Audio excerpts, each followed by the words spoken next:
వాక్యం విందామా? మీ అందరికీ నా ప్రత్యేకమైన వందనాలండి. మీ అందరికీ నా ప్రత్యేకమైన వందనాలు. ఇంతవరకు మనం ఎవరిని స్తుతిస్తూ వచ్చాము? జీవము గల దేవుణ్ణి స్తుతిస్తూ ఆరాధిస్తూ వచ్చామండి. ఇంకా మనస్ఫూర్తిగా ఆరాధించాలి. ఎలా ఆరాధించాలి?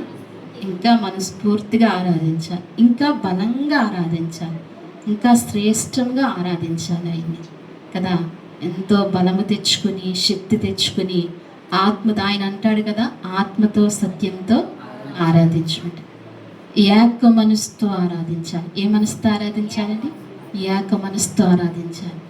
ఆనాడు ఆదిమ అపోస్తులు ఆదిమ సంఘములోని మొదటి సంఘంగా చేయబడిన సంఘము మీకు తెలుసా? మొదటి సంఘంగా యేసుక్రీస్తు ప్రభువారు చనిపోయి మరణించి తిరిగి లేచి ఆయన వెళ్ళిపోయిన తర్వాత శిష్యులు అనేక మంది, కొంతమంది కూడుకుని ప్రార్థించారు. మీకు అది తెలుసండి. మేడగది ఏంటండి? మేడగదిలో వారు ఏం చేశారు? వారు కూడుకుని దేవుణ్ణి స్తుతించారు, దేవుణ్ణి ఆరాధించారు. వారు ఆరాధించినప్పుడు అంటండి, ఎలా ఆరాధించారంటే ఏక మనసుతో ఆరాధించారంట. ఏక మనసుతో ఆరాధించారంట. ఆయన్ని ఆరాధించినప్పుడు ఏ ఆలోచనలు ఉండేవి కదంట.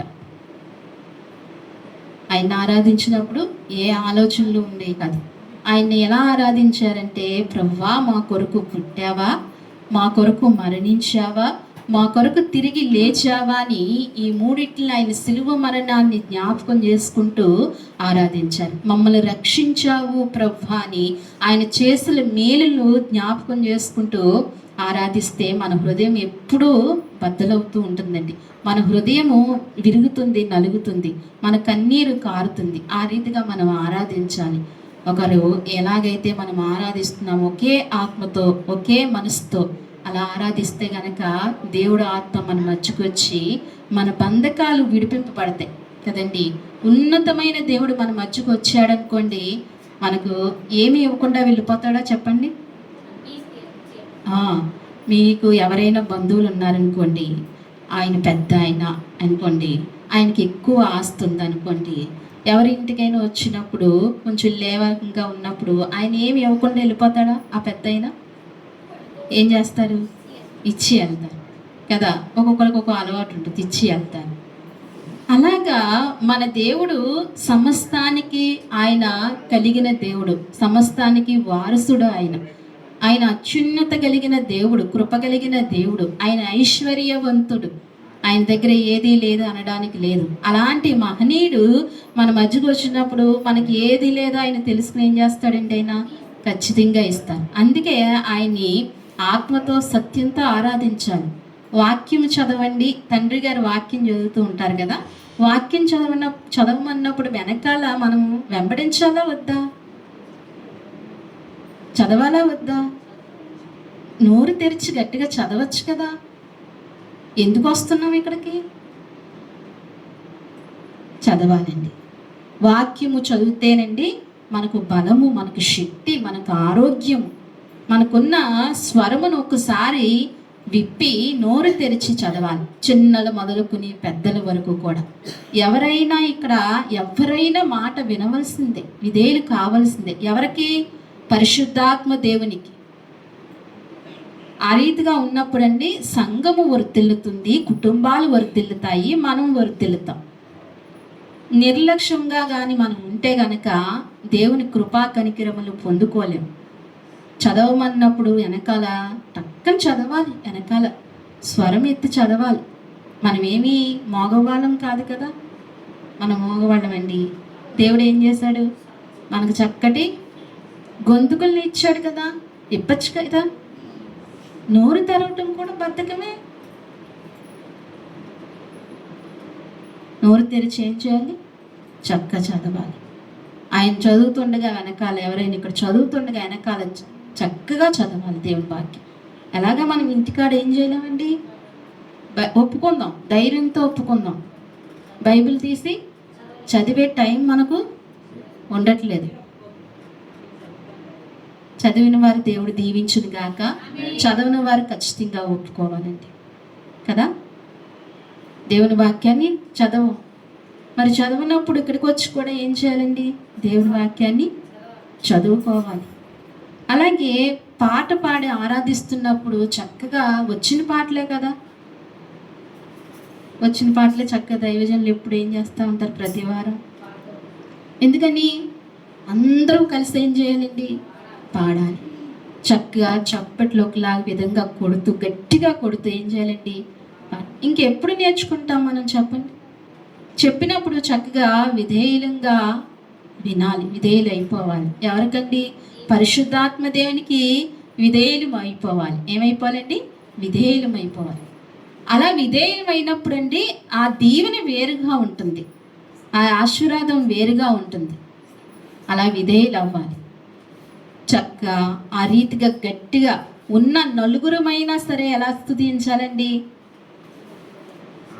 ఆ యాకోబు ఒక్కడేగా. యాకోబు ఎవరండి?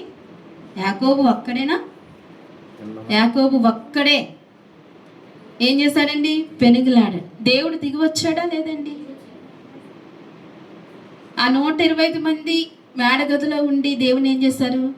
ఆరాధించారు. అప్పుడు దేవుడు దిగి వచ్చాడా లేదండి? పరిశుద్ధ ఆత్మ దేవుడు దిగి వచ్చాడు. ఎంతమంది ఉన్నామని కాదు, ఎంత మనసుతో, ఎంత ఆత్మతో ఆయన్ని ఆరాధిస్తున్నాం. మనం అన్నీ పక్కన పెట్టాలి.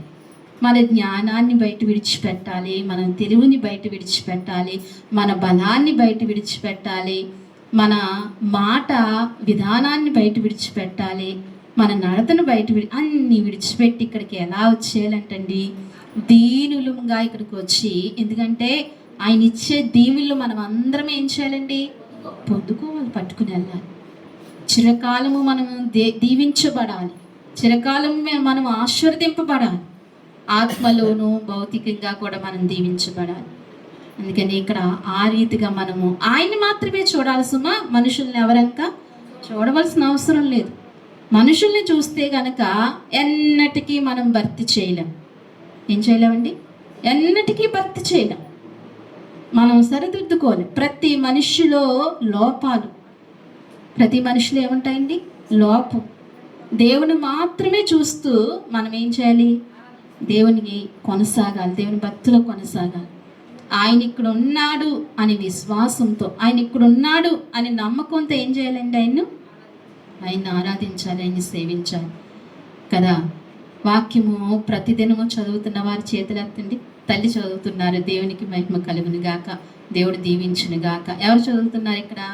1 2 3 4. ఇక్కడ ఏమి ఎత్తరా? వాక్యం చదువుతున్నారా? నోరు తెరవరు, ప్రార్థన చేయరు. వాక్యం చదవాలి. తర్వాత బైబిల్ దొరకవు. కొంతమంది ఎత్తలేదంటే వాళ్ళకి పాపం చదువు రాదు కాబట్టి మరి చదవలేకపోతున్నారు. అయినా ప్రార్థన చేసుకుని ఏం చేయాలి? బైబిల్ మనం ఏం చేయాలి? బైబిల్ తెరవాలి. ప్రతిరోజు బైబిల్ తెరవాలి. ఆదివారం వచ్చేటప్పుడే దుమ్ము దులుపుకొని రావటం కాదు కదా. మనకున్న వస్తువులన్నీ ఏం పడతాయండి? దుమ్ము పడతాయి. మీరు కళ్ళజోడు పెట్టుకు చూడండి, కనపడకపోతే సన్న దుమ్ము పడుతూ ఉంటుంది. ఇప్పుడు తీయకపోతే కనుక వారానికి ఒకసారి తీస్తే కనుక. బైబిల్ ప్రతిరోజు తెరిచి ఏం చేయాలండి? వాక్యాన్ని చదువుకోవాలి, ప్రతిరోజు ప్రార్థన చేసుకోవాలి. చక్కగా యాక్టివ్గా ఉండాలి, దేవుని సన్నిధిలో చురుకుగా ఉండాలి. ఎలా ఉండాలండి? హెబ్రీ స్త్రీలు ఎలాంటి వారు? చురుకైన వారు. మీరు? మన నీరసాలు ఎప్పుడూ ఉంటాయి, కానీ నీరసం అని అనుకోవద్దు దయచేసి. నాకు ఈ బలహీనత ఉంది అని అనుకోవద్దు. మన మనసే మనకు దీవెనకరంగా ఉంటుంది. ఎప్పుడైతే మనం మనసులో ఊహించుకుని ఇలా ఉండాలి అని అనుకుంటామో అలాగే దేవుడు అనుగ్రహిస్తాడు. బలంతో ఉండాలి, శక్తితో ఉండాలి. అరుదుగా రావాలి జ్వరాలు, నీరసాలు. ఎప్పుడు రావాలి? అరుదుగా రావాలి. మాటికి రాకూడదు. రోజు నీరసం అని అనకూడదు, బలహీనత అనకూడదు. ఒకవేళ పెద్ద వయసు వచ్చిన తర్వాత వాళ్ళకు ఉంటాయి, వాళ్ళని మనం తప్పు పట్టకూడదు కదా. ఇప్పుడు మనం ఎలా కొంచెం బలమైన వయసులో ఉన్నాం కాబట్టి దేవుని కొరకు ఒక 10 ఏళ్ళైనా గట్టిగా పనిచేయాలని ఏం చేయాలి? నిర్ణయించుకోవాలి. అదేమైందా? ఈ మాటలు మీకు బోర్ కొడుతున్నాయా? అనుకోకండి. మనల్ని ఏం చేస్తున్నాడు పరిశుద్ధాత్మ దేవుడు? నన్ను కూడా నాతో కూడా మాట్లాడుతున్నాడు. నాలో ఎన్ని బలహీనతలు, అంటే ఏ శారీరక బలహీనతలు కదా, ఆత్మీయ బలహీనతలు నాలో ఎన్నుంటాయి. పరిశుద్ధాత్మ దేవుడు అందరినీ సరిచేస్తాడు, ప్రతి ఒక్కరిని సరిచేస్తాడు కదా. వాక్యము రెండంచుల ఖడ్గము, ఒకవైపే దూసుకుని వెళ్ళిపోదు, రెండంచుల ఖడ్గము. అందుకని హెబ్రీ స్త్రీలు ఎలాగైతే చురుకుగా ఉన్నారో, ఇక్కడ వాక్యం వినాలి, ఇక్కడ వారు వాక్యం వినాలి. హెబ్రీ స్త్రీలు ఎలాగైతే చురుకుగా ఉన్నారో మనం కూడా ఎలా ఉందామండి? చురుకుగా ఉందాం. మనం దీవించబడాలి, ఆశీర్వదించబడాలి, గొప్పగా ఆశీర్వదింపబడాలి మనం. అందుకే దేవునికి ఇష్టం మనం దీవించబడటం, దేవునికి ఇష్టం. మరి ఈ మాటలు మీ మధ్యలో ఉంచుకుని మీరు అలా కొనసాగాలని, అప్పుడు దేవుడు ప్రతిరోజు మరి మనకున్న సెల్ ఫోన్స్ స్విచ్ ఆఫ్ చేసుకోవటము, సైలెంట్లో పెట్టుకోవటం మంచిది కదండి. సైలెంట్లో పెట్టడం రాకపోతే స్విచ్ ఆఫ్ చేసేయండి. ఆ తర్వాత 2 గంటల తర్వాత ఏం చేద్దాం? ఒక్కరికే కాదు సుమ్మా, ఇది ఒక్కరికే చెప్పడం కాదు, వాళ్ళని చూడొద్దు మీరు, ఇది సందర్భం కాబట్టి అందరికీ. పెట్టారనుకోండి చెప్పకండి, అమ్మ ఇక్కడ చేస్తున్నారనుకోండి చెప్పకండి. వెరీ గుడ్, దేవుడు మిమ్మల్ని దీవించిన గాక. చేయని వారు ఒకవేళ అలాగా చేయాలి. ప్రభువుకి విలువ ఇవ్వాలి, పరిశుద్ధాత్మ దేవునికి విలువ ఇవ్వాలి, మనుషులకు కాదు, దేవునికి విలువ ఇవ్వాలి. చాలా శ్రద్ధగా కూర్చోవాలి దేవుని సన్నిధిలో, భయంతో భక్తితో కూర్చోవాలి దేవుని సన్నిధిలో. అదే సమయంలో సంతోషంతో కూర్చోవాలి దేవుని సన్నిధిలో. ఎలా కూర్చోవాలి? అదే సమయంలో సంతోషంతో కూర్చోవాలి, అదే సమయంలో భయభక్తులతో మనం కూర్చోవాలి. అలా దేవునికి మనం ఆ విలువ ఇస్తే గనక, దేవునికి ఆ గౌరవం ఇస్తే గనక, దేవుని అటువంటి స్థానంలో మనం చూస్తే గనక మన చాలా దేవుడు బాగా చూస్తాడు మనల్ని. ఇంక చెప్పలేము, మాటలే లేవు.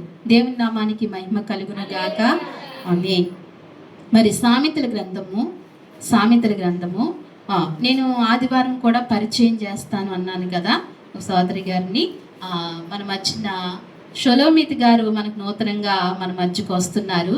అమ్మ ఒకసారి లేచి నిలబడి మీ చూస్తారు ఒకసారి. సోదరి పేరు షొలోమిత్ గారు. కింద శుక్రవారం నుంచి దేవుని సన్నిధికి వస్తారు, ప్రతి వారం మన సన్నిధికి వస్తారు. వారు ఏ ఊరు నుంచి వచ్చారు? ఎన్కేపల్లి నుంచి వచ్చారు. మనం డార్కా తెలుసు కదండి, డార్కా గారు వదిలి గారు ఎన్కేపల్లి నుంచి వచ్చారు, ఇక్కడ ఉండటానికి వచ్చారు, ఇక్కడ ఉంటున్నారు. మీరందరూ కూడా ఆ సోదరి గురించి కూడా ప్రార్థన చేయండి. అలాగే బ్రహ్మరామ గారిని మిమ్మల్ని పరిచయం చేశాను మీకు. వారి అమ్మాయి వాణి కదండి మీకు. వాణి కూర్చోండి, పర్వాలేదు. వాణి గారు కూడా మన సన్నిధికి వస్తున్నారు. వారి గురించి కూడా మీరు ప్రార్థనలో జ్ఞాపకం చేసుకోండి, మీరు పరిచయం చేసుకోండి. చక్కగా నూతనంగా వచ్చిన వారిని మాట్లాడండి, ఇప్పుడు కాదు, ప్రార్థన అయిన తర్వాత మాట్లాడి వారిని చక్కగా బలపరిచి నడిపించండి, ఆదరించండి. సామెతల గ్రంథము 18వ అధ్యాయము 10వ వచనం చూడండి.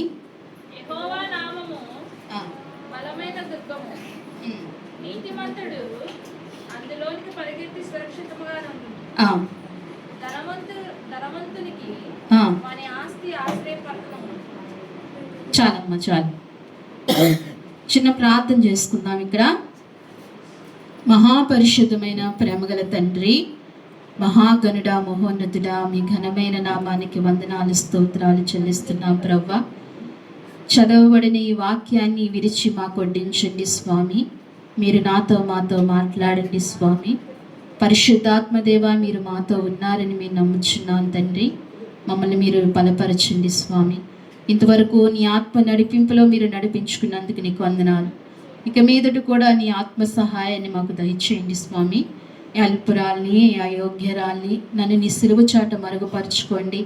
అందరితో కూడా మీరు మాట్లాడండి స్వామి. మా మనసులు, మా హృదయాలు మీరు స్వాధీనంలోనికి తీసుకోండి ప్రవ్వా. అయ్యా ఇదిగో మరి ఈ ఆరాధన అంతట్లో తండ్రి నీ కృప నీ ఔన్నత్యంని మాకు అనుగ్రహించి నడిపించమని, అయ్యా ఈ ప్రాంతాన్ని అంతటినీ మీరు జ్ఞాపకం చేసుకోమని, వాక్యము ధారాళముగా రానియకుండా ఆటంకపరుస్తున్న చీకటి శక్తులు లయపరిచి పరిశుద్ధాత్మ శక్తితో మమ్మల్ని అందరినీ నింపి నడిపించమని స్తుతించి ప్రార్థించి యేసుక్రీస్తు వారి నామములు అడిగి వేడుకుంటున్నాము తండ్రి. ఇక్కడ అంశము సురక్షితముగా అని. ఏంటండి? సురక్షితముగా.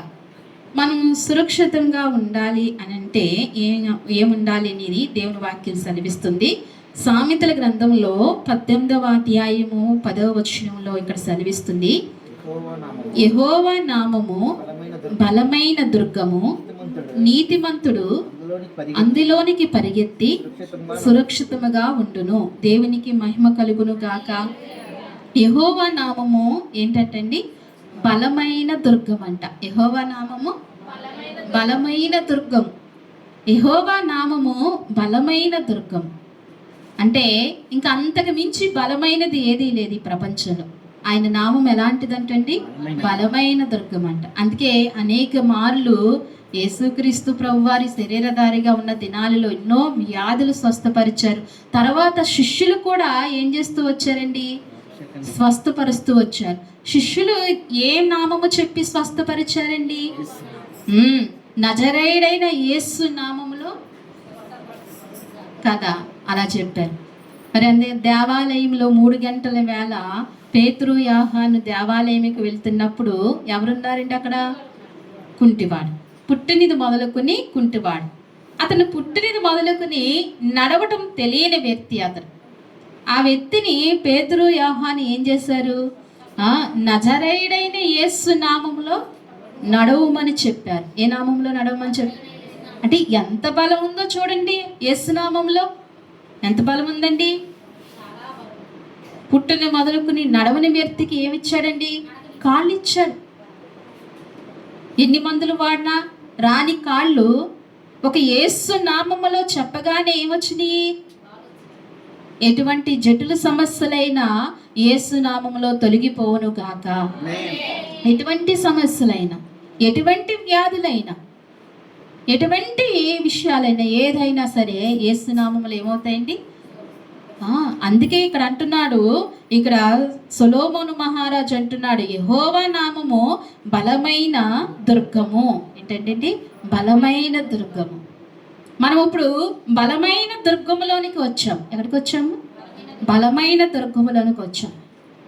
మనం ఇప్పుడు బలము పొందుకుని వెళ్తాము, శక్తిని పొందుకుని వెళ్తాము, ఆశీర్వదింపబడి వెళ్తాము. ఊరికే వెళ్ళమండి ఇక్కడ నుండి. ఇది ఎప్పుడు జ్ఞాపకం ఉంచుకోవాలి. దైవ సన్నిధిలో నుండి ఎవ్వరూ కూడా ఊరుకునే వెళ్ళరు. మన దేవుడు సకల ఆశీర్వాదాలకు కారకుడు. ఆయన అన్ని దీవుళ్ళు ఆయన దగ్గర ఉన్నాయి. సమస్త దీవుళ్ళు ఆయన దగ్గర ఉన్నాయి. ఆయన ఊరికే పంపించే దేవుడు కాదు. మీకు అందరికీ పుట్టిల్లు ఉందండి, ఇంటికి వెళ్ళారు కదా, అలా చూస్తారేంటండి? కోపంగా చూస్తున్నారు కదా. మీకు లేకపోతే నేనేం చేయను మరి? ఇది వరకు వెళ్ళారా లేదా? పుట్టింటికి వివాహాలైన కొత్తలో అమ్మగారింటికి వెళ్ళారు కదా, ఊరికే పంపించేవారు అమ్మ వాళ్ళు. వాళ్ళకున్న దాంట్లో ఏం చేసేవారు? ఇచ్చి పంపించారు. ఏదో ఒకటి వాళ్ళకున్న దాంట్లో ఇచ్చి పంపిస్తారు కదండి, ఊరికనే పంపించరు కదా. అలాగనే మన దేవుడు కూడా ఊరికే పంపించే దేవుడు కాదు. మన పుట్టిల్లేది ఇదే, మన అత్తిల్లేది ఇదే, మన తండ్రి ఎవరు? ఆయనే. మన భర్త ఎవరు? ఆయనే. మన స్నేహితుడు ఎవరు? అన్నీ ఆయన. నువ్వే ప్రభువా అనుకున్నప్పుడు ఆయన ఇవ్వకుండా ఉంటాడా? కదండి. ఒక్క సంబంధానికి అనేకమైనవి ఇస్తుంటే అన్నీ నీవే ప్రభువా, నీవే నా దిక్కు అంటే ఏమకుండా ఉంటాడండి ఆయన? అన్నీ ఇస్తాడు, అన్నీ అనుగ్రహిస్తాడు. అందుకే ఇక్కడ అంటున్నాడు, యెహోవా నామము బలమైన దుర్గము. ఆయన నామం ఏంటంటండి? అందుకే ఆయన నామము స్మరిస్తూ ఉండాలి, ఆయన నామము స్తుతిస్తూ ఉండాలి, ఘనంగా ఆయన నామాన్ని ఘనపరచాలండి. ఎక్కువ ఆయన నామాన్ని ఏం చేయాలి? స్మరించాలి. ఎక్కువ ఆయన నామాన్ని ఏం చేయాలి? స్మరించాలి. మన నోటితో వచ్చేవేంటి? బహు తక్కువ ఆయన నామం స్మరించడం. పోనీ ఇలాంటి వేళలో అయినా ఆయన్ని స్మరిస్తున్నామా? ఇలాంటి వేళలో అయినా ఆయన్ని స్తుతిస్తున్నామా? బహు తక్కువ. మన నోరుండి కూడా ఆయన ఏం చేయలేకపోతున్నాం. పక్షులు ఏం చేస్తున్నాయండి? వేకువని ఏం చేస్తున్నాయంట? ఆయన్ని స్తుతిస్తున్నాయంట. ప్రతి పక్షి ఆయన సృష్టించిన నాటి నుండి ఈనాటి వరకు ప్రతి పక్షి ఏం చేస్తుందంటండి? సృష్టికర్తను స్తుతిస్తున్నాయంట వేకువని. ఆ పాటి జ్ఞానము కూడా మనకు లేకుండా పోయింది. దేవుని మనం స్తుతించలేకపోతున్నాం. ఆయన ఎందుకు స్తుతించాలి అంటే, ఎందుకు గణపరచాలి అంటే, ఎందుకు ఆయన్ని మహిమపరచాలంటే, ఆయన నామం ఏంటంటండి? బలమైన దుర్గం అంట. నీ ఏ పరిస్థితిలో ఆ బలమైన దుర్గము నీకు ఎలా ఉండాలి? కాపుదలగా ఉండాలి, నీ కంచిగా ఉండాలి. అందుకే ఆయన ఏం చేయాలని మనం ఆయన్ని ఘనపరచాలి, స్తుతించాలి. ఆయన నామము బలమైన దుర్గం అని చెప్తూ, నీతిమంతుడు అందులోనికి పరిగెత్తుకుని ఏం చేస్తాడంట? నీతిమంతుడు అందులోకి ఏం చేయాలంట? పరిగెత్తుకుని. పరిగెత్తడం అంటే ఏంటి? పరిగెత్తడం అంటే ఏంటి? చురుకు. ఏంటండి? పరిగెత్తడం అంటే చురుకు. ఆలయానికి ఎలా రావాలంటండి? చురుకుగా రావాలి, చురుకుగా రావాలి. వెళ్ళేటప్పుడు చురుక్కి వెళ్ళిపోతావా? అంత చురుక్కి వెళ్ళిపోతావులే. వెళ్ళేటప్పుడు ఎలా వెళ్ళాలి? స్లోగా చక్కగా వెళ్ళాలి. వదలలేకపోతున్నాను నేను మందిరాన్ని అన్నట్టుగా వెళ్ళాలి. అలా ప్రేమించాలి. మన బిడ్డలు గబగబా వెళ్ళిపోతారు. ఎలా వెళ్ళిపోతారండి? కంగారుగా వెళ్ళిపోతారు. స్లోగా వస్తారు. ఎలా వస్తాం? నాకు కూడా వేసుకుంటున్నాను, మీరేమనుకోవద్దు, నేను మిమ్మల్ని అంటున్నానండి. నాకు కూడా పడుతున్నాయి ఇక్కడ. స్లోగా వస్తాము. ఎలా వెళ్ళిపోతాం? ఎలా వెళ్తాం? కంగారుగా వెళ్ళిపోతాం. అసలు ఆ దేవుని సన్నిధి విడిచిపెట్టకూడదు, దేవుని సన్నిధిలో ఎక్కువసేపు ఉండాలని హృదయం ఎవరికైతే ఉంటుందో వారు దేవుణ్ణి ప్రేమించినట్టే. ఖచ్చితంగా దేవుని ప్రేమించినట్టే. అందుకే ఇక్కడ అంటున్నాడు, ఇక్కడ నీతిమంతుడు అందులోనికి పరిగెత్తుకుని సురక్షితముగా ఉండును. పరిగెత్తి సురక్షితముగా. ఇప్పుడు ఎక్కడ సురక్షితంగా ఉంటామంటండి? దైవ దుర్గములోనే మనం ఎలా ఉండగలుగుతామంట? సురక్షితముగా ఉంటామంట. యెహోవా నామము దుర్గమైనది, ఆయన నామము దుర్గమైనది. ఆయన నామమును స్తుతిస్తూ స్మరిస్తూ మనం ఉంటే, ఆయన దుర్గము మనకు కంచిగా ఉంటే గనక మనం ఎలా ఉంటామంటండి?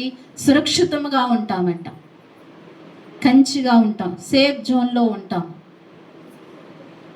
అడవిలో ఉన్నా మనకు కంచి ఉంటే ఏముంటుంది? ఏ ఏ ఏ జంతువు మనల్ని ముట్టలేదు, తాకలేదు. ఈ లోకమనే అడవిలో మనం ఉన్న ఏ క్రూరుడు, ఏ అపవాది కూడా మనల్ని ఏం చేయలేడండి?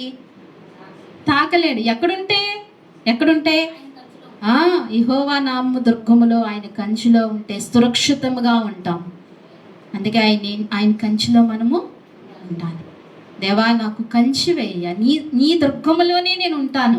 నీ నామము బలమైనది, నీ దుర్గము శక్తివంతమైనది, నేను అందులోనే నివాసము చేస్తానయ్యా. నాకు అక్కడే సురక్షితంగా ఉండగలుగుతాను అని మనం ఆయన కంచి మనం కోరుకుని ఆయన కంచిలో మనం ఉండాలి. అలాగే ఇదే సామెతల గ్రంథంలో నుండి 28వ అధ్యాయములో చూడండి ఒకసారి. 28వ అధ్యాయము 25వ వచనం కూడా చూడండి అమ్మా. 28, 25 చదవండి. పేరాస కలిగిన వాడు కలహములు రేపును, యెహోవా యందు నమ్మిక ఇంచువాడు వర్ధిల్లును. తన మనస్సును నమ్ముకున్నవాడు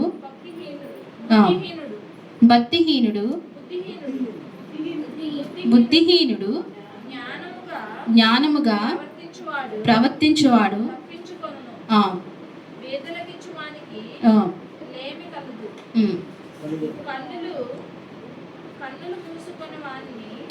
చాలు. ఇక్కడ అంటున్నాడు కదా, ఏమంటున్నాడంటే యెహోవా యందు నమ్మిక ఉంచువారు వర్ధిల్లెదరు. ఎవరి యందు నమ్మిక ఉంచువారు? యెహోవా యందు నమ్మిక ఉంచువారు వర్ధిల్లుతారంట. ఎవరి యందు నమ్మిక ఉంచాలి? ఆయన యందు నమ్మిక ఉంచేవారు ఏమవుతామంట? వర్ధిల్లుతామంట. ఎవరి యందు మనం నమ్మిక ఉంచుకోకుండా యెహోవా యందే మనం నమ్మిక ఉంచితే అంట ఖచ్చితంగా మనం వర్ధిల్లుతాం. అన్ని విషయాల్లో వర్ధిల్లుతాం. ఆయన కంచెలో ఉంటూ ఆయన కృపలో మనం ఉంటే గనక ఆయన మనకు కంచె ఉంచుతారని దేవుని వాక్యం సెలవిస్తుంది. అలాగే కీర్తనాకారుడు ఒక మాట చూద్దాం చూడండి. కీర్తన రాసిన గ్రంథము 4వ అధ్యాయము 8వ వచనం చూడండి. యెహోవా నెమ్మదితో పండుకొని నిద్రపోదును. నేను ఒంటరిగా ఉండినను నీవే నన్ను సురక్షితముగా నివసింపచేయుదువు. చాలండి, దేవునికి మహిమ కలుగును గాక. ఇక్కడ అంటున్నాడు, దావీదు భక్తుడు అంటున్నాడు, యెహోవా నెమ్మదితో పండుకుందును. దేంతో పండుకుంటాడు? యెహోవా నెమ్మదితో పండుకుంటును. ఎవరంటున్నాడు? దావీదు అంటున్నాడు ఈ మాట. ఏమని? యెహోవా నెమ్మదితో పండుకుందును. ఈ రోజుల్లో నెమ్మది ఉందా అండి? రాత్రులు పగలు ఏంటి? కలవరమే, ఆలోచనలే. అయితే ఈ కలవరము, ఈ ఆలోచనలు తొలగిపోవాలంటే ఎవరి కంచెలోనికి రావాలి? ఎవరి దుర్గములోనికి రావాలి? యెహోవా నామం అనే దుర్గములోనికి మనం రావాలి. ఆయన ఇచ్చే సురక్షితమైన చోట్లో మనం నివసిస్తే గనక ఇక్కడ ఇప్పుడు దావీదు అన్నట్లుగా యెహోవా నెమ్మదితో పండుకుని నిద్రపోదును. ఏం చేస్తాడంటండి? నెమ్మదితో పండుకుని నిద్రపోదును. అది దావీదు మనం అనుకుంటున్నాం సింహాసనం ఎక్కిన దావీదు రాజవీధుల్లో రాజమార్గంలో దావీదు సుఖముగా ఉంటాడేమో అని మనం అనుకుంటున్నాం. దావీదు ఈ మాట ఎప్పుడు పలుకుతున్నాడంటే అడవుల్లోనూ కష్టములో నిందల్లో ఉన్నప్పుడు పలుకుతున్నాడు ఈ మాట దావీదు. అడవిలో ఉండగా అతను నెమ్మదిగా ఎలా పండుకోగలుగుతాడు? ఎటు నుంచి ఎటు ఏమొస్తాయో అనేది ఉంటుందా అండి? భయం ఉంటుంది కదా, నెమ్మది ఉంటుందా? అయినా దావీదుకి ఒక కంచె ఉంది. దావీదుకి ఒక హృదయం కలిగి ఉన్నాడు. నేను యెహోవా నామములో ఆయన దుర్గములో ఉన్నాను, ఆయన నన్ను సురక్షితముగా ఉంచి ఉన్నాడని చెప్పి ఇక్కడ అదే మాట అంటున్నాడు. యెహోవా నెమ్మదితో నేను పండుకొని నిద్రపోదును. నేను ఒంటరిగా ఉండినను నీవు నన్ను సురక్షితముగా కాపాడుతూ. దేవునికి మహిమ కలుగును గాక. ఒంటరిగా ఉండినని ఏమంటున్నాడండి? నేను ఒంటరిగా ఉండినను నువ్వు నన్ను సురక్షితముగా. ఇంట్లో 4-5 ఉండే అలవాటు అయిపోయిన తర్వాత ఎవరు లేకపోతే ఒక్కళ్ళే ఉంటే ఏమనిపిస్తుంది? నేను ఒక్కదాన్నే ఉన్నాను, నేను ఒక్కదాన్నే ఉన్నాను అనుకుంటారా లేదా? అనుకోరా మీరు ఎవరని? ప్రతి ఒక్కళ్ళము అనుకుంటాం కదా. ఇంట్లో అందరూ బయటికి వెళ్ళిపోయిన తర్వాత ఒక్కళ్ళే ఉన్నాం అనుకోండి, ఏమనుకుంటాం? నేను ఒక్కదాన్నే ఉన్నా అనుకుంటాం. కానీ మనం ఒక్కళ్ళమే ఎప్పుడు ఉండం. మనతో మన దేవుడు ఉంటాడు. మనం యెహోవా నామమును ఎప్పుడైతే స్తుతిస్తూ ఆయన దుర్గమును మనం ఆశ్రయిస్తామో మనల్ని ఆయన సురక్షితమైన చోట్ల ఉంచుతూ మనము భౌతికంగా ఒక్కలమే ఉండొచ్చు, కానీ ఆయన ఆత్మపూర్ణుడై మనతో కూడా ఆయన నివాసం చేస్తున్నాడు. అందుకే దావీదు అంటున్నాడు ఇక్కడ, నేను ఒంటరిగా ఉండినను నీవు నన్ను సురక్షితముగా నివసింపచేయుదువు. సురక్షితంగానే ఆయన ఏం చేస్తాడంటండి? నివసింపచేస్తాడు. అందుకే యెహోవా నామము బలమైన దుర్గము. ఆ నామం మనం కలిగి ఉండాలి. ఆయన నామాన్ని మనం ఎప్పుడు స్తుతిస్తూ ఉండాలి. ఎక్కడన్నా మనం ఏం చేయాలంటే ఆయన స్తుతిస్తూ ఉండాలి. ఆయన్ని జ్ఞాపకం చేసుకుంటూ ఉండాలి. కూర్చున్నా మనం ఆయన్ని జ్ఞాపకం చేసుకోవాలి, పండుకున్నా మనం ఆయన్ని జ్ఞాపకం చేసుకోవాలి, నడిచినా మనం ఆయన్ని జ్ఞాపకం చేసుకోవాలి. అసలు ఆయన మనకు గుర్తే రారు. వస్తారా? ఆయన గుర్తే రారు. ఎప్పుడో వస్తారు. ఎప్పుడు వస్తారు? ఆయన సౌభాగ్య బాగా చెప్పింది. ఎప్పుడు వస్తారంటండి? కష్టంలో ఉన్నప్పుడు, లేకపోతే ఇలా ప్రార్థనకు వచ్చినప్పుడు. కానీ దావీదు హృదయంలో అంటండి దేవుడు ఎప్పుడున్నాడంట? నిత్యము ఉన్నాడంట. నిత్యము స్తుతించాడంట. అందుకే దావీదు మన హృదయము నిత్యము ఉల్లాసంతో ఆయన ఏం చేయాలంటండి? ఆయన స్తుతించాలి. అలా బలమైన ఆరాధకులం కావాలనే ఆయన ఆశ. ఎవరి ఆశ? ఆయన ఆశ. తండ్రి ఆశను మనం నెరవేర్చాలి, తండ్రి కోరికను మనం నెరవేర్చాలి. అప్పుడప్పుడు స్తుతించే వారముగా కాదు, ఎల్లప్పుడూ మనం ఏం చేయాలండి? ఆయన స్తుతించే వారంగా ఉండాలి. అందుకే ఇక్కడ నేను ఒంటరిగా ఉండినను నీవు నన్ను సురక్షితంగానే ఉంచుతావయ్యా. యెహోవా నెమ్మది ఇచ్చే దేవుడు. ఆయన ఏమిచ్చే దేవుడు? నెమ్మదినిచ్చే దేవుడు. అలాగే సామెతల గ్రంథంలో ముందుకు వెళ్దాము. మరి సామెతల గ్రంథము 1వ అధ్యాయము,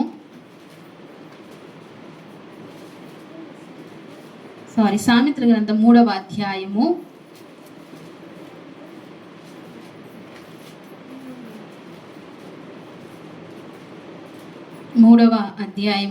1వ వచనం చూడండి. నా కుమారుడా నా ఉపదేశమును మరువకము, నా ఆజ్ఞలను హృదయపూర్వకముగా గైకొనుము. అవి నీకు దీర్ఘాయువును సుఖజీవముతో గడుచు సంవత్సరములను శాంతిని నీకు కలుగజేయును. దయను సత్యమును ఎన్నడను నిన్ను విడిచిపోనికుము. వాటిని కంఠాభూషణముగా ధరించుకునుము. నీ హృదయమును పలక మీద వాటిని రాసుకునుము. అప్పుడు దేవుని దృష్టి యందును మానవుల దృష్టి యందును నీవు దయనుంది మంచివాడు అనిపించుకుందువు. నీ స్వబుద్ధిని ఆధారము చేసుకొనక నీ పూర్ణ హృదయముతో యెహోవా యందు నమ్మిక ఉంచుము. నీ ప్రవర్తన అంతటి యందు ఆయన అధికారమును ఒప్పుకొనుము. అప్పుడు ఆయన నీ త్రోవలను సరాలము చేయును. చాలండి, చాలు. ఇక్కడ అంటున్నాడు చూడండి, ఇక్కడ జ్ఞాని అయిన సొలొమోను చక్కగా మాట్లాడుతున్నాడు. ఏమనంటే, నా కుమారుడా, ఏమంటున్నాడండి? నా కుమారుడా నా ఉపదేశమును మరువకుము. ఏమంటున్నాడు?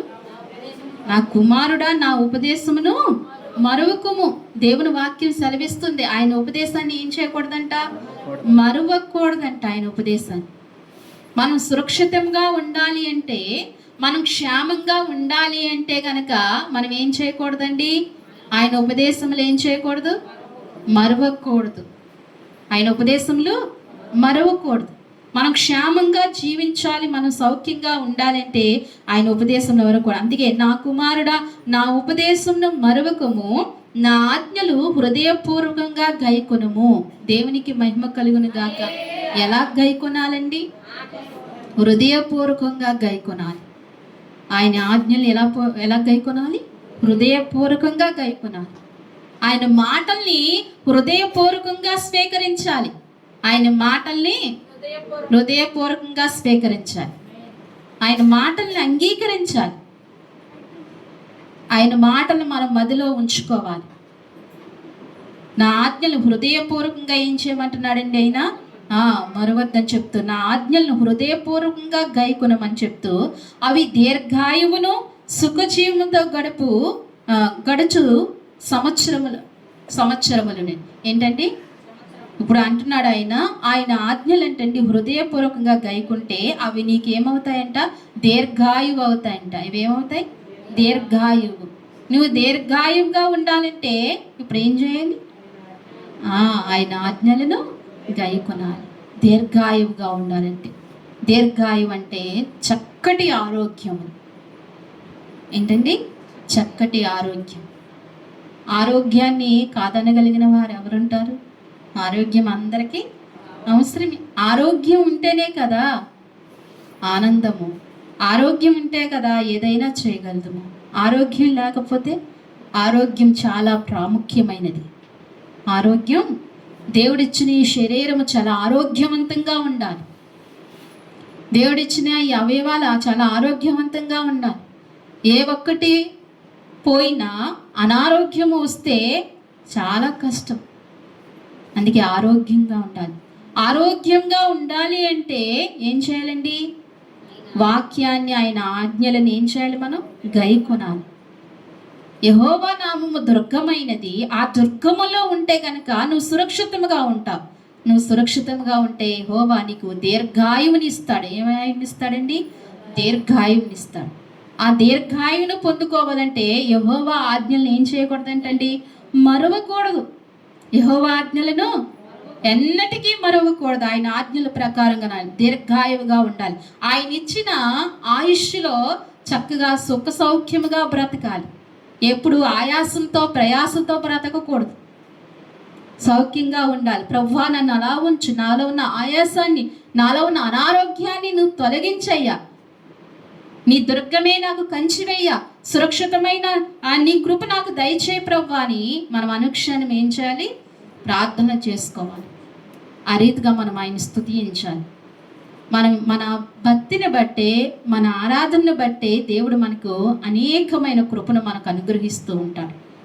అటువంటి దీర్ఘాయువును మనం పొందుకోవాలి. అలాగే అంటున్నాడు ఇక్కడ, అవి నాకు దీర్ఘాయువును సుఖజీవంతో గడుచు సంవత్సరములు. ఎలా ఉండాలంటే మన సంవత్సరాలు ఎలా ఉండాలంట? ఆనాటికి సుఖజీవంతో ఉండే సంవత్సరాలుగా ఉండాలి. మన సంవత్సరాలు ఏమంటే ఆనాటికి భారంగా వెళ్ళిపోతున్నాయి. గడిచిన సంవత్సరములే బాగున్నాయి. ఇప్పుడు ఎవరిని కలిపిన ఏమంటారంటే మా చిన్నతనంలోనే బాగుందండి అంటారు కదా. వచ్చే కొద్ది ఏమవుతాయి? కష్టంగా, భారంగా ఉంటాయి. కానీ ప్రభు దుర్గము ఎప్పుడైతే మనం ఎంచుకుంటామో, యెహోవా నామమును ఎప్పుడైతే స్మరిస్తామో, ఆయన సురక్షితమైన కృపలో మనం ఉంటామో, అప్పుడు అంటండి సంవత్సరాలు ఏం చేస్తాడంటండి? ఆయన సుఖముగా ఉంచుతాడంట, సౌఖ్యంగా ఉంచుతాడు. రానున్న సంవత్సరాలను మనం సౌఖ్యంగా ఉంచుతాడంట. గడిచిన సంవత్సరాల కన్నా రానున్న సంవత్సరాలు సౌఖ్యంగా ఉంచుతాడంట. మీరు ఒక విషయం ఆలోచించండి. ప్రభువుని కలగక ముందు ఎన్నో కష్టాలు పడిన నీవు ప్రభువులోనికి వచ్చిన తర్వాత అనేకమైన లేమిలు కొట్టువేయలేదా? నీకు కొట్టువేయలేదా అండి? ఎన్ని కొట్టువేశాడు. మరి ఆయన ఏం చేస్తున్నాడు? ఇప్పుడు సుఖజీవంతో గడుపు సంవత్సరాలు మనకు అనుగ్రహిస్తున్నాడు. ఇవన్నీ దేవుడు వాక్యం అని ఇవి మన హృదయంలో ఉన్నప్పుడు, మనం పట్టుకున్నప్పుడు ఇటువంటి కృపలో మనము నడవగలుగుతాం. అందుకే అంటున్నాడు ఇక్కడ, ఏమంటున్నాడంటే దీర్ఘాయునిచ్చి శాంతి నీకు కలగజేయును. ఏం కలగజేస్తాడంట? శాంతి కలగజేస్తాడంట. ఏం కలగజేస్తాడండి? శాంతి ఉండాలి. ఆరోగ్యంతో పాటు ఏముండాలి? శాంతి, నెమ్మది ఉండాలి. అశాంతితో మనం జీవిస్తుంటే ఒకవేళ యెహోవా దుర్గము దూరమైందేమో.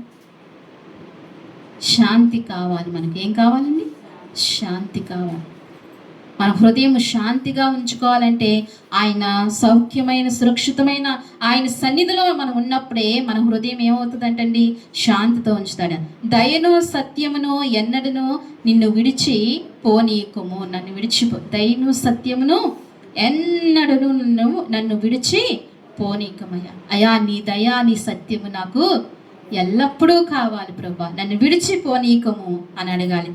వాటిని కంఠాభూషణముగా ధరించుకునము. ఎలా ధరించుకోమంటున్నాడు?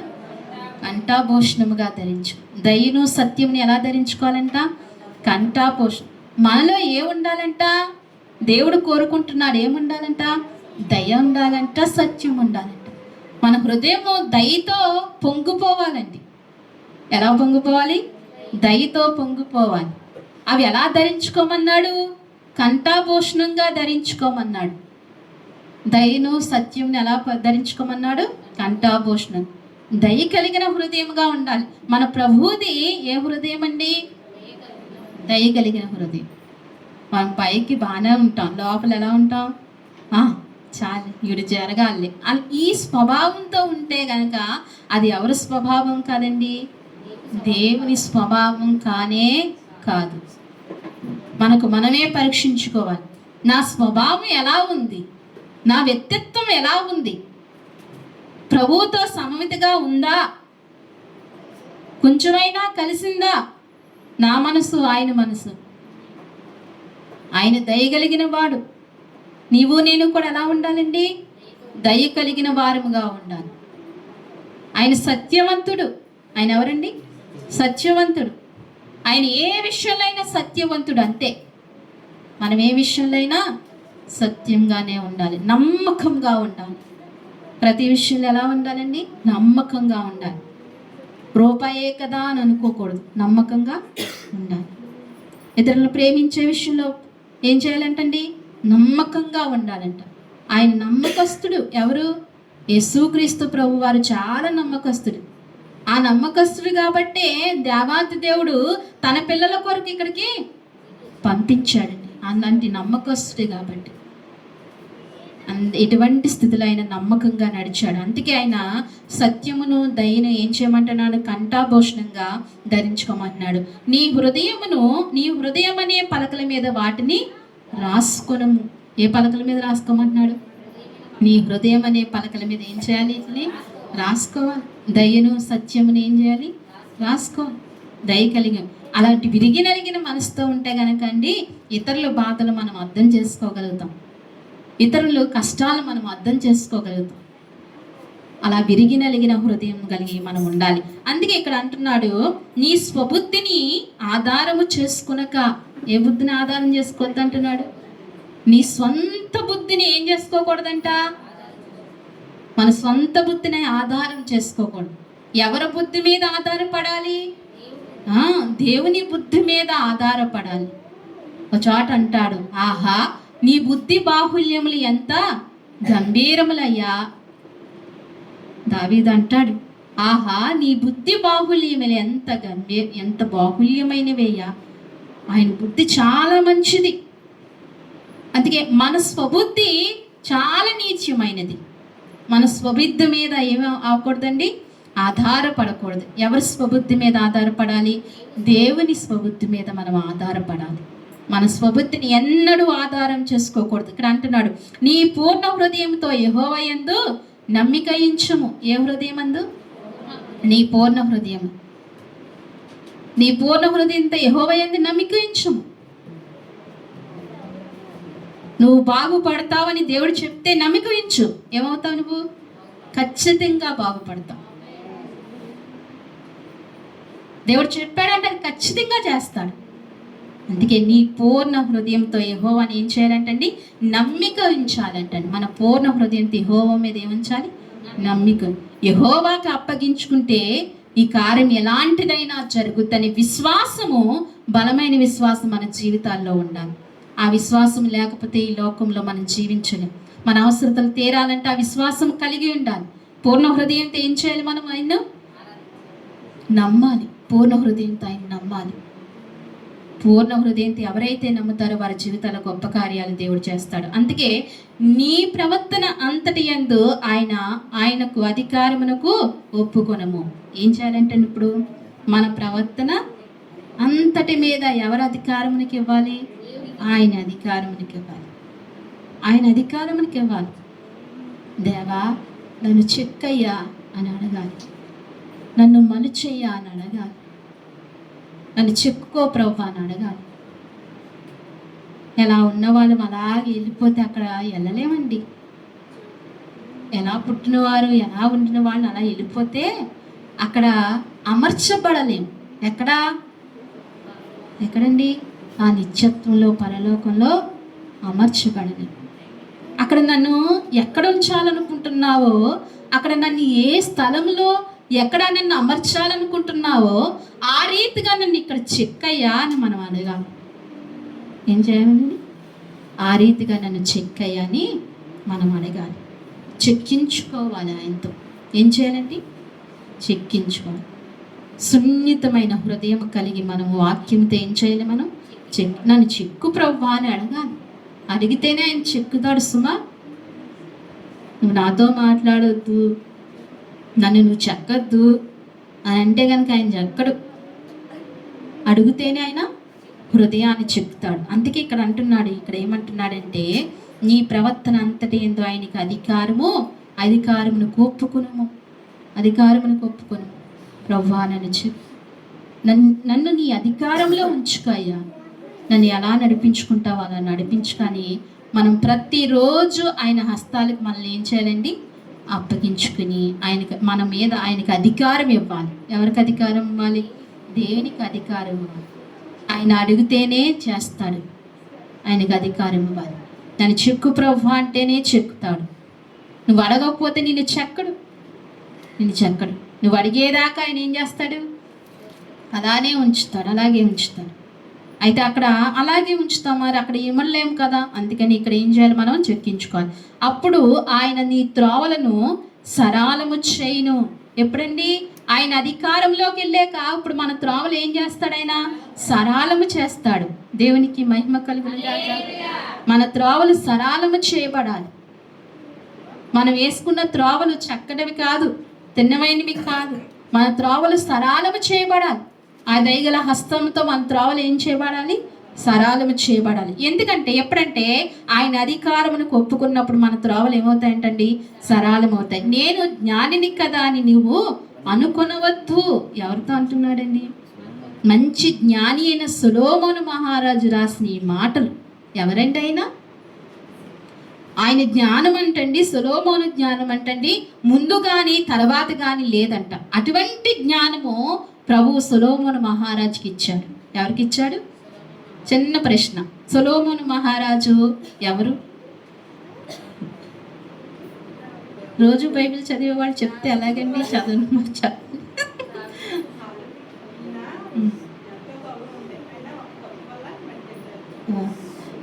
ఈ సొలొమోను మహారాజు ఎవరంటే దావీదు కుమారుడు కదా. దావీదు కుమారుడు. దావీదు తర్వాత రాజైన వాడు ఈ సొలొమోను మహారాజు అంటండి మంచి జ్ఞాని అంట. అటువంటి జ్ఞానము అంతకు ముందు రాజులకు కానీ తర్వాత రాజులకు కానీ, ముందు వ్యక్తులకు కానీ తర్వాత వ్యక్తులకు కానీ ఎవరికి లేదు. అలాంటి జ్ఞాని అంటున్నాడు. నీ జ్ఞానమును బట్టి ఏం చేయొద్దంటున్నాడు ఇక్కడ? అప్పుడు ఆయన త్రోవలు సరాలము చేయను. నేను జ్ఞానిని కదా అని నువ్వు అనుకొనవద్దు. ఏమన్నదంటున్నాడు? జ్ఞానిని కదా అని. మనకి ఏ జ్ఞానము లేకపోయినా మనం ఏమనుకుంటాం? నేను చాలా జ్ఞాని అని మనం అనుకుంటాం. రవ్వంతైన జ్ఞానం వల్ల లేదు, అసలు ఏ జ్ఞానం లేదు. అక్కడ అంటున్నా అటువంటి మహనీయునంత జ్ఞానవంతుణ్ణి నేను జ్ఞానిని కదా అని అనుకోనవద్దు అని దేవుని వాక్యం సెలవిస్తుంది. మనం ఎప్పుడూ కూడా అయ్యా నేను బుద్ధిహీనురాలనే తండ్రి, నన్ను సరైన బుద్ధితో సరిచేయి ప్రభు అని ఆయన అధికారమునకు ఒప్పుకుంటే గనక మనల్ని ఏం చేస్తాడండి? మనల్ని జ్ఞానంతో బలంతో నింపుతాడు. దేవుని వాక్యం ఎంత బలమైనదో చూడండి. అదిగే అంటున్నాడు ఇక్కడ, యెహోవా యందు భయభక్తులు కలిగి చెడుతనమును విడిచిపెట్టి అప్పుడు నీ దేహమునకు ఆరోగ్యమును నీ ఎముకలకు సత్తువ కలుగును. నీ రాబడి కిందకు వస్తే ఇంకా వేరే మాటలండి. అయితే ఇప్పుడు యెహోవా యందు ఏం కలిగి ఉండాలి? యెహోవా యందు ఏం కలిగి ఉండాలి? భయభక్తులు కలిగి ఉండాలి. యెహోవా యందు భయభక్తులు కలిగి ఉండాలి. ఆయన సన్నిధి అంటే భయం ఉండాలి, ఆయనంటే భయం ఉండాలి, ఆయన వాక్యం అంటే గౌరవం ఉండాలి, ఆయనకి చాలా విలువ ఇవ్వాలి. యెహోవా యందు భయభక్తులు కలిగితే అంట, ఆ రీతిగా మనం నడుస్తే అంట మనం ఏమవుతామంటండి? వర్ధిల్లుతూ వస్తామని దేవుని వాక్యం సెలవిస్తుంది. మనం ఏమవుతాం? వర్ధిల్లుతూ వస్తాం. అందుకే దేవుని వాక్యం ఇంకొక మాట చూసుకుని మనం ముగించుకుందామండి. కీర్తన సామెతల గ్రంథము 1వ అధ్యాయము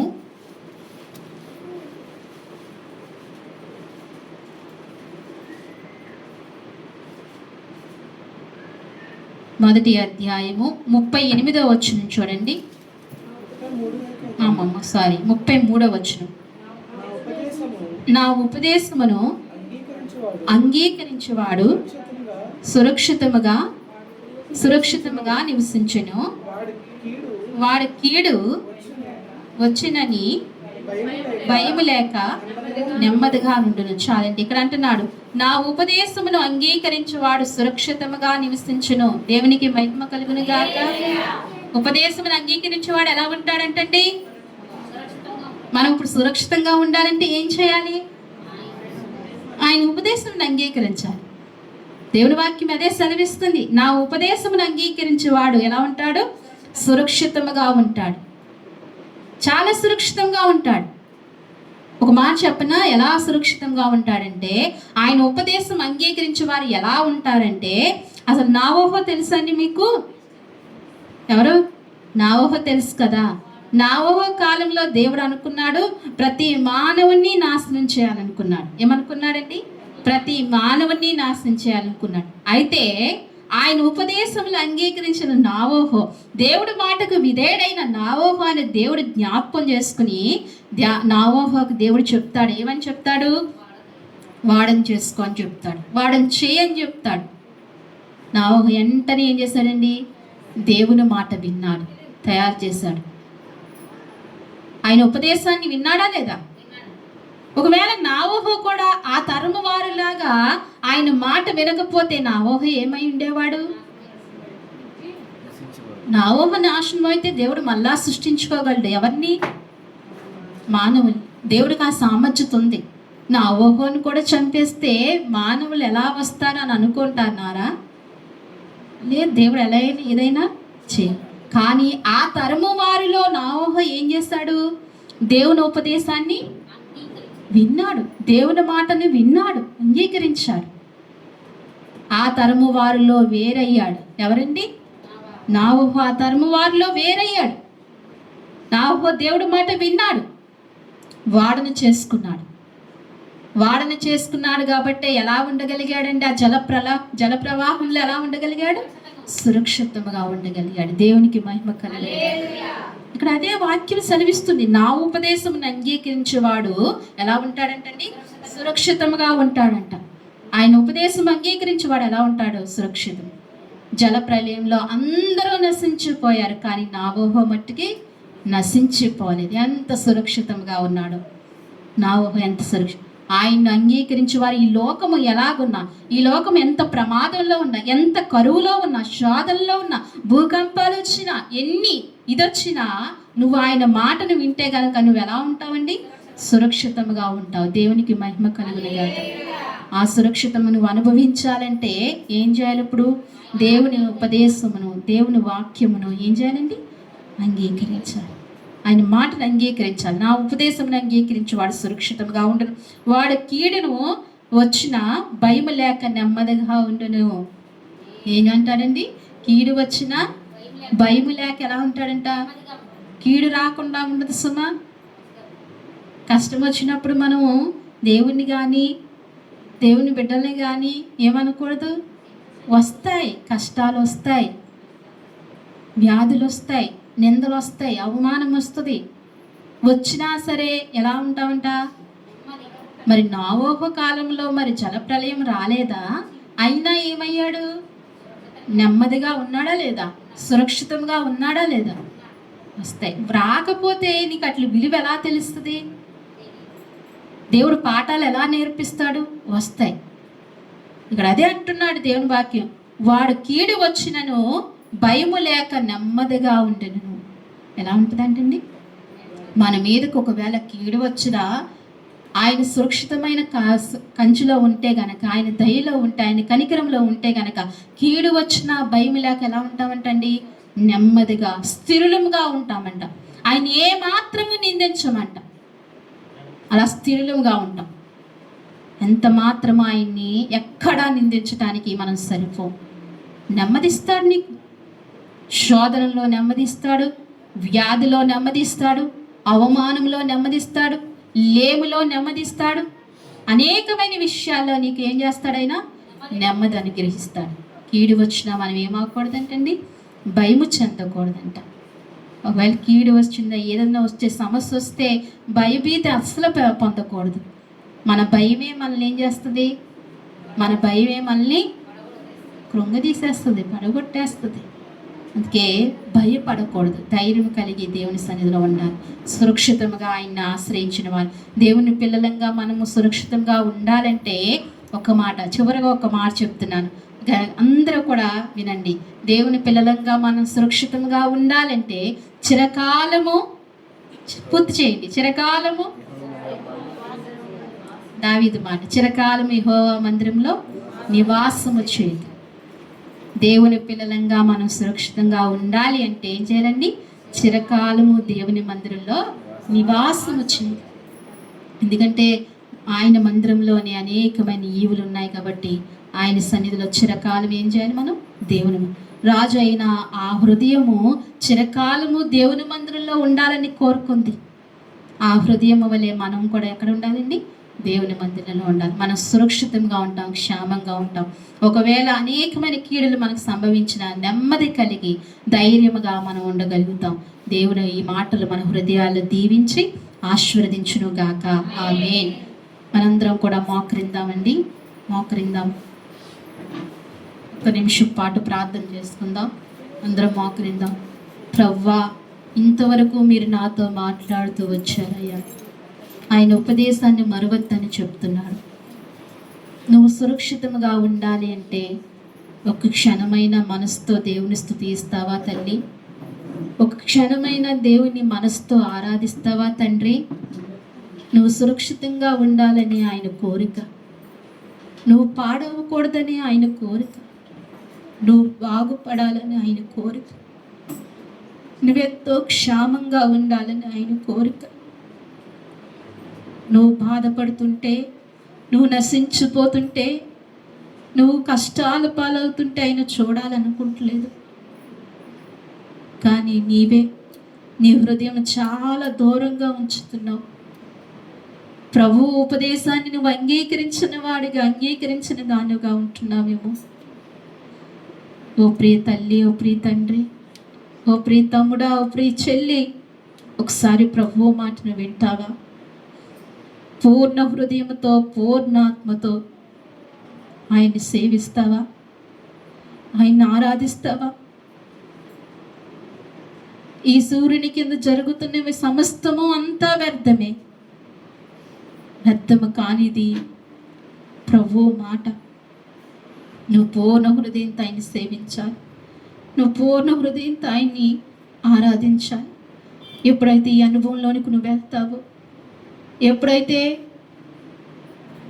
ఈ గొప్ప శక్తిని నువ్వు పొందుకుంటావో, ఎప్పుడైతే ఈ శక్తిని నువ్వు అనుభవిస్తావో, నీ జీవితంలో గొప్ప మార్పు, నీ జీవితంలో గొప్ప అద్భుతము.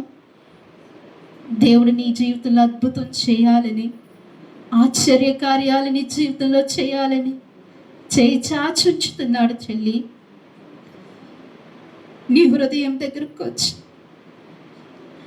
నా కుమార్తె నీ హృదయంలో నన్ను చేర్చుకొని ప్రతిసారి అడుగుతున్నా.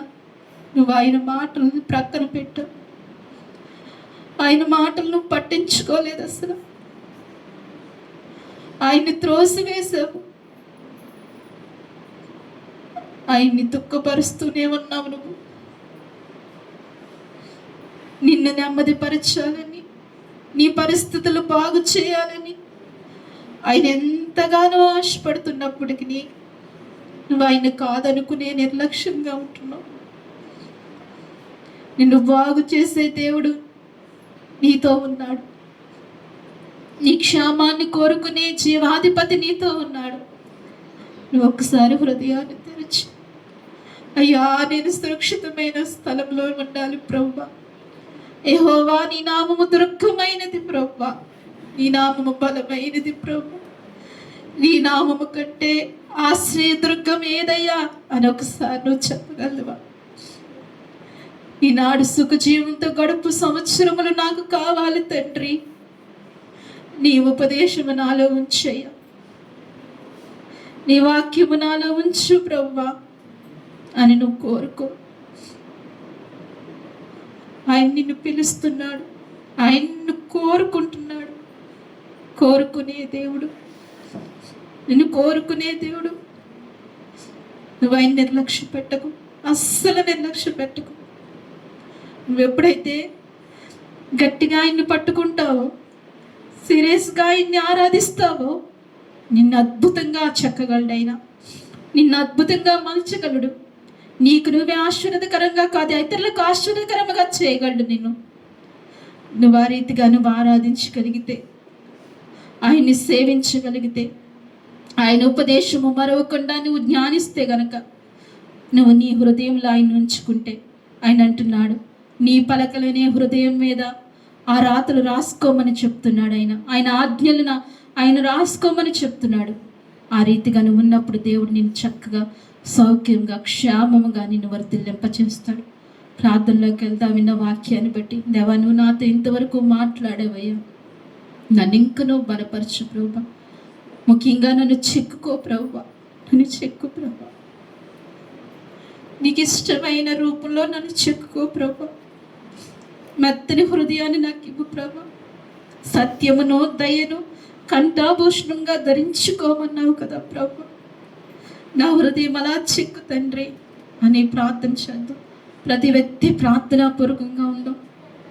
విన్న వాక్యాన్ని బట్టి నువ్వు ఆశీర్వదింపబడాలి, విన్న వాక్యాన్ని బట్టి నువ్వు దీవించబడాలి.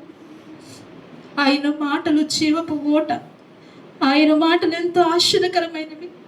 ఆనాడు నోవహు ఆయన మాటని ఎంత దీవించబడ్డాడో, ఈ దినాలలో నువ్వు ఆయన మాటని బహుగా దీవించబడాలి, ఆశీర్వదింపబడాలి. ప్రార్థన చేసుకుందాం. మన మధ్యన తల్లి చిన్న ప్రార్థన చేస్తారు.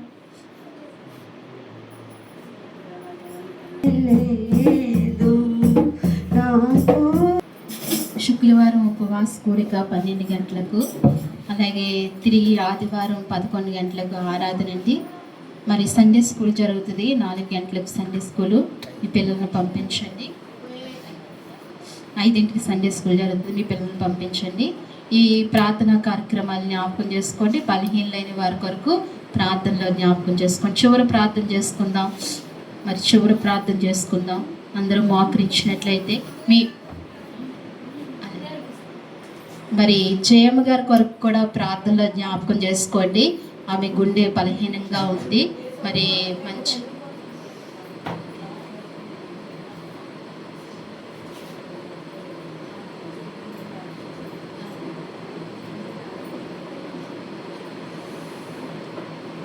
జయమ్మ గారి కొరకు మీరు ప్రార్థనలో జ్ఞాపకం చేసుకోండి. ఆమె గుండె బలహీనత, గుండెను ధైర్యం బలపరిచినట్లుగా, దేవుడు మంచి ఆరోగ్యం ఇచ్చినట్లుగా ప్రార్థనలో జ్ఞాపకం చేసుకోండి. అలాగే తల్లి యశోదమ్మ గారి కొరకు కూడా మీ ప్రార్థనలో జ్ఞాపకం చేసుకోండి. జ్వరంతో బాధపడుతున్నారు, మంచి ఆరోగ్యం దేవుడు అనుగ్రహించినట్లుగా. అలాగే మంచి కంటి ఆపరేషన్ జరిగింది, చక్కటి చూపును దేవుడు అనుగ్రహించినట్లుగా మీరు ప్రార్థనలో జ్ఞాపకం చేసుకోండి. మరి తల్లి లీలావతి గారిని కూడా ప్రార్థనలో జ్ఞాపకం చేసుకోండి. తల్లికి కూడా జ్వరం అని ఫోన్ చేసి చెప్పి ఉన్నారు. మీరందరూ కూడా ప్రార్థనలో జ్ఞాపకం చేసుకోవాల్సిందిగా మనవి చేస్తున్నాను. బలహీనుల కొరకు ప్రార్థన చేయండి. ప్రార్థించుకుందామండి. చివరి ప్రార్థన. అందరూ కళ్ళు మూసుకుని ఏకీపించండి. మహాపరిశుద్ధమైన ప్రేమగల తండ్రి, మహాగణుడా, మీ ఘనమైన నామానికి వందనాలు, స్తోత్రాలు ప్రభా. అయా గడిచిన నా ప్రభు పరిశుద్ధ దినం నుంచి నా ప్రభు పరిశుద్ధ దినం వరకు మీ సజీవమైన రెక్కల చాటున మీరు నన్ను మమ్మల్ని అందరినీ కాచి కాపాడినందుకై మీకు వందనాలు, స్తోత్రాలు ప్రభా. ఇంతవరకు ఈ పునరుద్ధాన దినము ఈ ఆదివారం ప్రభా మాకు అనుగ్రహించారు ప్రభా. అడ్డులు ఆటంకములు తొలగించి నైనా ప్రభా నిన్ను స్వేచ్ఛగా ఆరాధించే కృపాభాగ్యం మరి మీరు మాకు ఇచ్చినందుకు నీకు స్తోత్రాలు ప్రభా. మొదటి ప్రార్థన నుండి చివరి ప్రార్థన వరకు మీరు ఆత్మ సహాయం మీరు దయచేసినందుకు నీకు స్తోత్రాలు ప్రభా. అయ్యా వచ్చిన నీ ప్రియులు మీరు జ్ఞాపకం చేసుకోండి స్వామి. నీ ప్రియులు మీరు బలపరచండి, దీవించండి, ఆశీర్వదించండి ప్రభా. కృపతో మీరు జ్ఞాపకం చేసుకోమని ప్రార్థిస్తున్నాను తండ్రి. అయ్యా ఇదిగో ప్రార్థనలో, పాటల్లో, వాక్యములో, అయా సాక్ష్యముల్లో, వాక్యంలో కూడా మీరు తోడుగా ఉండి నడిపించిన విధానం కొరకే నీకు వందనాలు, స్తోత్రాలు. అలాగనే ప్రభా ఇంకా నువ్వుగా మరి ప్రార్థన అవసరతలు కోరిన బిడ్డలు మీరు జ్ఞాపకం చేసుకోండి. జయమ్మ గారికి మంచి ఆరోగ్యం దయచండి, బలంతో నింపండి. అలాగే యశోదమ్మ గారికి ఆరోగ్య బలంను శక్తిని దయచి నింపండి ప్రభా. అయా లీలావతి గారికి మంచి ఆరోగ్యం ఇవ్వండి, బలంతో శక్తితో నింపండి. సావిత్రి గారిని మంచి ఆరోగ్య బలంతో శక్తితో నింపండి. మున్నీని జ్ఞాపకం చేసుకోండి ప్రభా. మున్నీకి ఆరోగ్య బలంను శక్తిని దయచేయండి ప్రభా. బలహీనులందరినీ బలపరచండి, మంచి ఆరోగ్యాలు దయచేయండి. నీ బిడ్డల అవసరతలన్నీ తీర్చండి, క్షామము దయచేయండి, కృపను అనుగ్రహించండి. నీ బిడ్డలను మీరు దీవించండి. ఈ వారమంతా నీ బిడ్డలు కష్టపడిన కష్టార్జితాన్ని అంతటినీ దీవించి ఆశీర్వదించండి ప్రభా. ఎవరైతే నీ మందిరానికి, నీ సన్నిధికి ప్రభా వారి కష్టార్జితం తీసుకొచ్చి ప్రభా నీకు అర్పించారో ప్రభా, అర్పణలన్నీ అంగీకరించమని మీ సన్నిధిలో ప్రార్థిస్తున్నాం ప్రభా. అలాగే నాయన వాణి గారు కుమారుడు బ్రహ్మరామ గారు మనవడిని మీరు జ్ఞాపకం చేసుకుని స్థిరపరచండి. అలాగే తండ్రి షలోమితి గారిని మీరు జ్ఞాపకం చేసుకుని వారి కుటుంబాన్ని దీవించండి. నూతనంగా వచ్చిన బిడ్డలను ఆశీర్వదించండి ప్రభా. దూర ప్రాంతాల నుంచి వచ్చిన మా ప్రియుల్ని జ్ఞాపకం చేసుకోండి.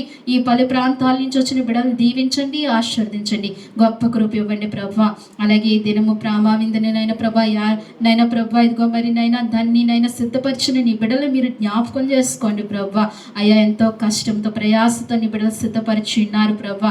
ఎవరైతే నీ సన్నిధిలో కష్టపడుతూ వస్తున్నారో, నీ సన్నిధి పరిచర్యలోనైనా ప్రభు వారు ముందుకున్నారు ప్రభా. నీ బిడ్డలను దీవించండి, ఆశీర్వదించండి ప్రభా.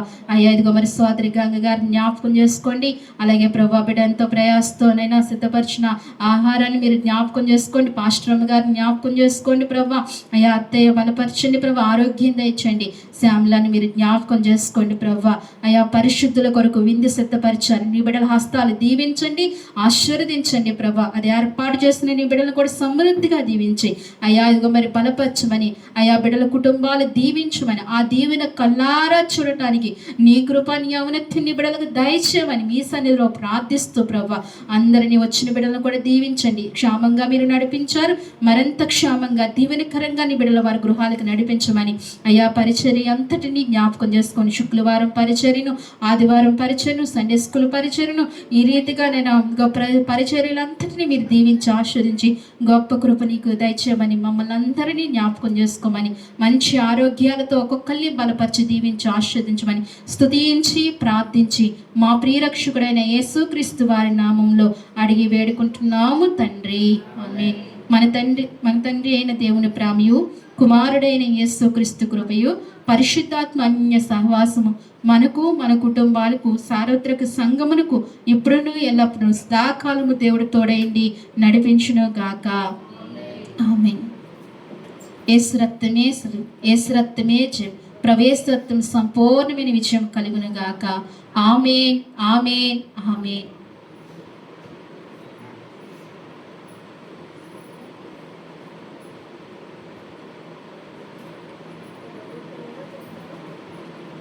వందనాలమ్మా అందరికీ, మీ అందరికీ నా వందనాలు. మీ అందరినీ దేవుడు దీవించి ఆశీర్వదించును గాక.